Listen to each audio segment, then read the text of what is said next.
கோவையில் நடைபெற்ற கூட்டம் என்பது கோவை குலுங்கியது, மதுரை நடுங்கியது, திருச்சி திரும்பியது என்று அவருடைய கூட்டம் என்பது 15 லட்சத்திற்கும் மேற்பட்டவர்கள் அந்த கூட்டத்திலே கலந்து கொண்டார். அன்றைக்கும் கூட்டணி வலிமையாக வேண்டும், ராஜதந்திரத்தோடு அவர் நல்ல யூகத்தை வகுத்து வெற்றி பெற்றார் என்பது வரலாறு இருக்கிறது. இது நம்முடைய தலைவர்கள் நமக்கு கற்றுத் தந்திருக்கிற பாடம். நாங்கள் 6 பேரும் அவரை சந்தித்தோம். கருத்து பரிமாற்றங்களை அவர் கேட்டதற்கு பிறகு அந்த கருத்தை ஏற்றுக்கொள்கிற மனநிலையே அவர் இல்லை. கழகத்தை ஒன்றிணைக்கப்பட வேண்டும், வெளியே சென்றவர்களை இணைக்கப்பட வேண்டும், இயக்கம் உடைந்துவிடக் கூடாது என்பதற்கு காரணமே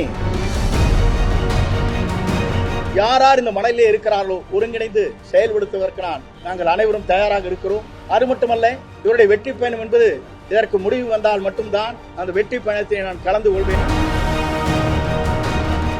அதிமுகவுடைய முன்னாள் அமைச்சர் செங்கோட்டையனுடைய செய்தியாளர் சந்திப்பு இன்னைக்கு அரசியல் களத்தில் ஒரு பெரிய விவாதத்தையே கிளப்பியிருக்கு.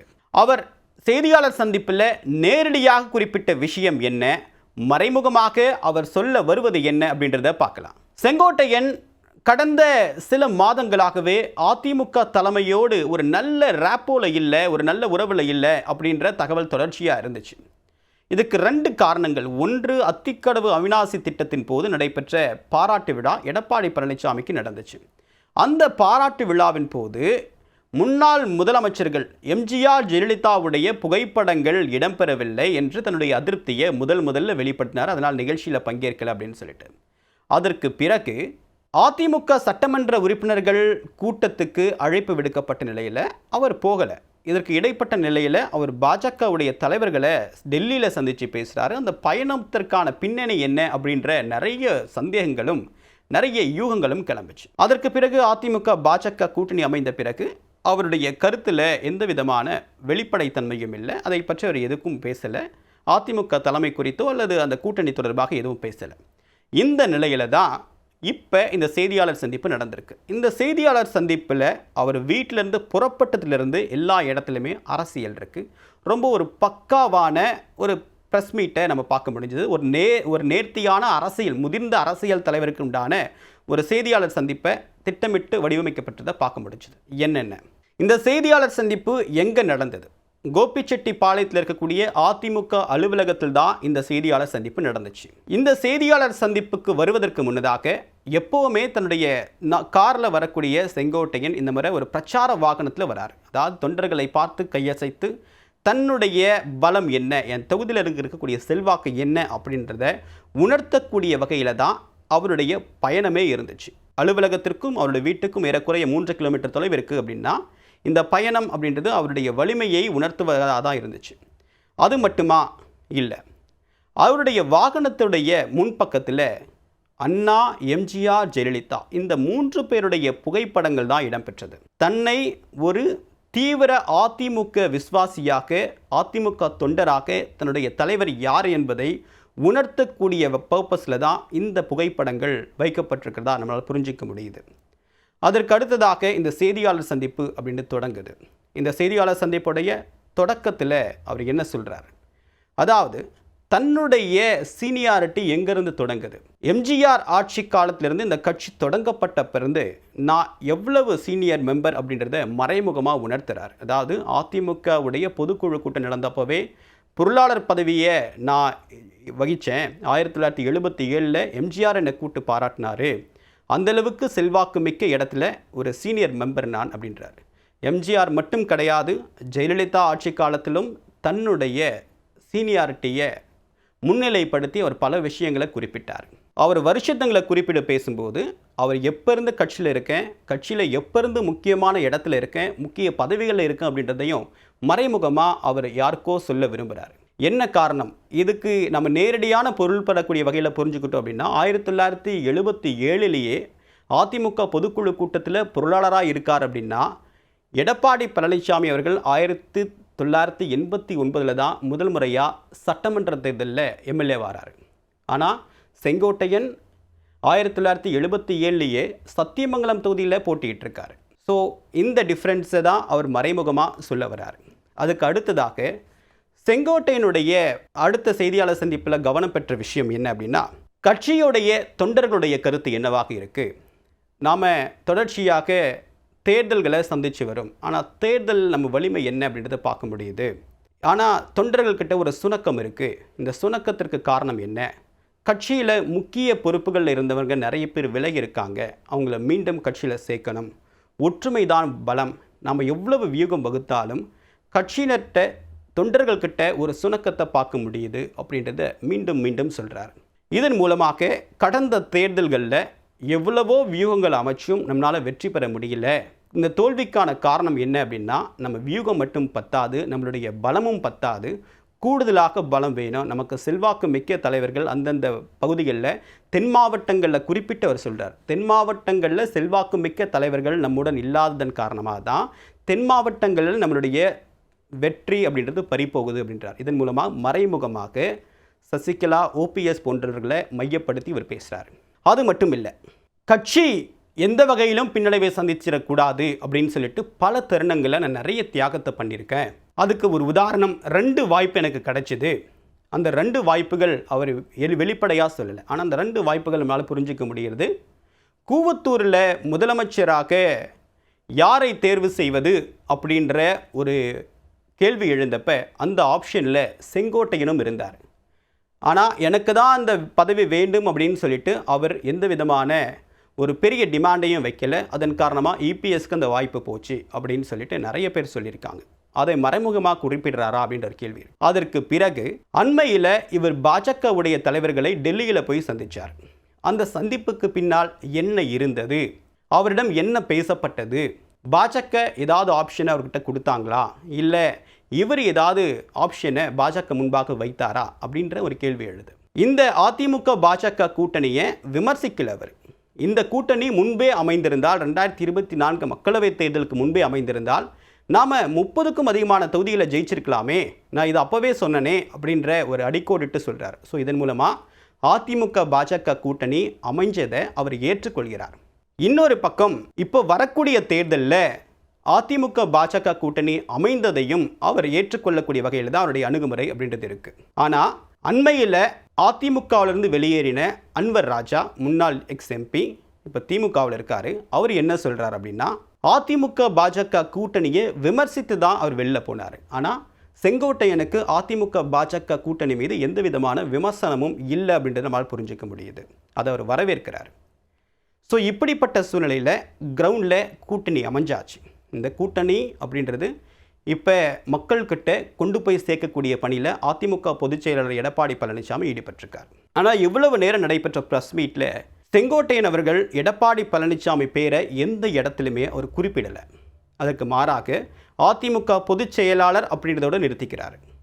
என்ன காரணம் அப்படின்னா, அந்த பொறுப்பில் யார் இருந்தாலும் அவர்களுக்கு சில கடமைகள் இருக்குது, சில பொறுப்புகள் இருக்குது. அந்த பொறுப்பின் அடிப்படையில் தான் நான் அதை பேசுகிறேன். எடப்பாடி பழனிசாமி அவர்களுக்கும் எனக்கும் எந்த விதமான விமர்சனம் கிடையாது, நேரடியான மோதல் கிடையாது அப்படின்றது தான் இந்த ஸ்ட்ராட்டஜியுடைய அணுகுமுறையா அப்படின்ற ஒரு கேள்வி எழுது. இப்போ இபிஎஸ் பற்றி நேரடியாக பேசாத நிலையில் அவர் மீது எந்த விதமான நடவடிக்கையும் எடுக்க முடியாது. இதுக்கு இன்னொரு அழகான செக்மேட்டையும் வைக்கிறாரு.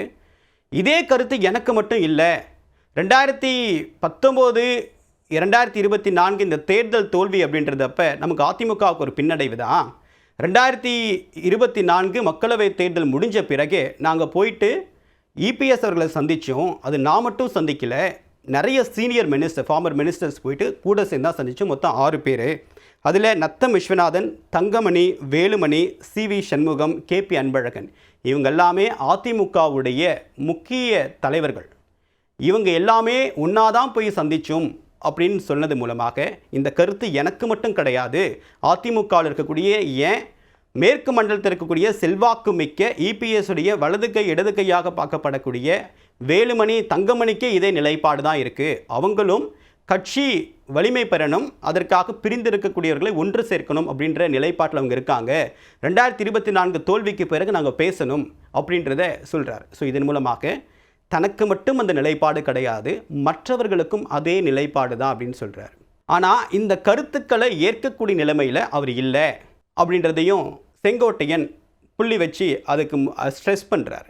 ஸோ இதன் மூலமாக தொண்டர்களுடைய கருத்தை தான் நாங்கள் பிரதிபலிக்கிறோம், ஆனால் எங்கள் கருத்தையும் அவர் ஏற்றுக்கொள்ள மாட்டேன்றாரு அப்படின்றத ஒரு முக்கியமான இடத்துல இபிஎஸ்ஸை நெருக்கடிக்குள்ளாக்குறாரு செங்கோட்டையன். இந்த செய்தி மட்டும் கிடையாது. அதுக்கு அடுத்ததாக மற்றவங்க வரக்கூடியவர்கள், அதாவது இங்கேருந்து வெளியில் இருக்கக்கூடியவர்கள், வெளியேற்றப்பட்டவர்கள் இப்போ எந்த விதமான நிபந்தனையும் விதிக்கவில்லை. கட்சிக்கு வருதுன்னா எனக்கு இந்த பதவி கொடுங்க அப்படின்னு எந்த விதமான நிபந்தனையும் கொடுக்கல. அப்படி இருக்கும்போது அவங்கள சேர்க்கறதுல என்ன பிரச்சனை இருக்குது அப்படின்ற ஒரு கேள்வியும் எழுப்புறாரு. இன்னொன்று, சீனியர் மினிஸ்டர்ஸ் மேலே தன்னுடன் வந்த 6 பேர் மீதும் அவங்க இப்போ என்ன நிலைப்பாட்டில் இருக்காங்க அப்படின்றதையும் அவர் குறிப்பிடலை. அவங்களும் இன்னும் பகிரங்கமாக தெளிவுபடுத்தலை. ஸோ பேர் குறிப்பிட்டு இவங்கெல்லாம் வந்தாங்க அப்படின்ற சொல்றது மூலமாக தனக்கான பேக்ரவுண்ட் இருக்குது அப்படின்றத அவர் என்ஷூர் பண்ணுறாரு. இப்போ 10 நாட்களுக்குள்ளாக இந்த நடவடிக்கை அப்படின்றது, இதற்கான நடவடிக்கையை நீங்கள் தொடங்கணும். அதாவது வெளியேறி இருக்கக்கூடியவர்கள் அல்லது வெளியில் இருக்கிறவர்களை கட்சிக்குள்ளே கொண்டு வருவதற்கான முயற்சியை நீங்கள் தொடங்குங்க. அதுக்கான ஆரம்பக்கட்ட பணிகளை தொடங்கினாலும் சரி, ஆனால் 10 நாட்களுக்குள்ளே தொடங்கணும் அப்படின்றத ஒரு கெடுவாக விதிச்சிருக்கார். ஸோ அதிமுகவுக்கு ஒரு கெடு விதிச்சிருப்பதன் மூலமாக, அதிமுக தலைமைக்கு ஒரு கெடு விதிச்சிருப்பதன் மூலமாக ஒரு அழுத்தத்தையும் கொடுக்கிறார். அதாவது நான் ஒரு அதிமுக தொண்டன், நான் ஒரு சீனியர் மெம்பர், ஒரு ஃபார்மர் மினிஸ்டர், எனக்கு கட்சியில் இதுக்கு முன்னாடி இருந்தே, எனக்கு உங்களுக்கு முன்னாடி இருந்தே எனக்கு ட்ராக் ரெக்கார்டு இருக்குது, என்ன மட்டும் என் மீது மட்டும் நடவடிக்கைக்கு எடுக்கப்படலை, உங்கள் மீது நடவடிக்கை எடுக்கப்பட்டிருக்கே அப்படின்னு சொல்லிட்டு இபிஎஸ்சியும் ஒரு இடத்துல அவர் குறிப்பிட்டார். அதாவது 2009 அதிமுகவில் சில பொறுப்புகள் இருந்து, கட்சியிலேருந்து கிடையாது, சில பொறுப்புகள் இருந்து அவரை நீக்கப்பட்டதா செங்கோட்டையன் ஒரு விஷயத்தை கசிய விடுறார். நேரடியாக இதை குறிப்பிட்டதன் மூலமாக அவர் மீதும் ஜெயலலிதா நடவடிக்கை எடுத்திருக்காங்க அப்படின்றத செங்கோட்டையன் குறிப்பிட விரும்புகிறார். ஸோ இதன் மூலமாக ஒரு பேலன்சிங் ஆக்டில் அவர் ஈடுபடுறார். தலைமையோ கட்சியோ விமர்சிக்கலை, தொண்டர்களுடைய கருத்து தான் நான் சொல்கிறேன், தொண்டர்களுடைய நிலைப்பாடு இதுதான். தேர்தல் தோல்விகளுக்கு காரணம் வெறும் வியூகம் மட்டும் கிடையாது, பேசிக்காகவே நம்மளுடைய ஸ்ட்ரென்த் குறைஞ்சிட்ருக்கு. அதுக்கு காரணம் தென் மாவட்டங்களில் நம்மளுடைய முகங்கள், செல்வாக்குமிக்க தலைவர்கள் வெளியில் இருக்காங்க, இதெல்லாம் சரி பண்ணணும், ஒற்றுமை தான் நம்மளுடைய பலம் அப்படின்னு சொல்கிறார். இப்போ இபிஎஸ்க்கு என்ன விதமான நெருக்கடி அப்படின்னு பார்த்தா, செங்கோட்டையினுடைய இந்த முதல் குரல் அப்படின்றது கடந்த காலத்தில் ஓபிஎஸ், சசிகலா போன்றவருடைய குரல் மாதிரியே இருக்கே அப்படின்னு கேட்டால் கிடையாது. ஓபிஎஸ் கட்சியிலிருந்து வெளியேற்றப்பட்டு விட்டார், சசிகலா கட்சியிலிருந்து நீக்கப்பட்டு விட்டார். ஆனால் செங்கோட்டையன் கட்சியிலிருந்து நீக்கப்படவில்லை, கட்சியில் இருக்கார், கட்சியில் இருக்கக்கூடிய ஒரு மூத்த உறுப்பினர். ஸோ அப்படி இருக்கும்போது கட்சியையும் கட்சியுடைய தலைமையையும் விமர்சிக்காமல் ஒரு கருத்தை மட்டுமே சொல்லக்கூடிய ஒரு விஷயத்திற்காக அவர் மீது நடவடிக்கை எடுக்கப்படுமா?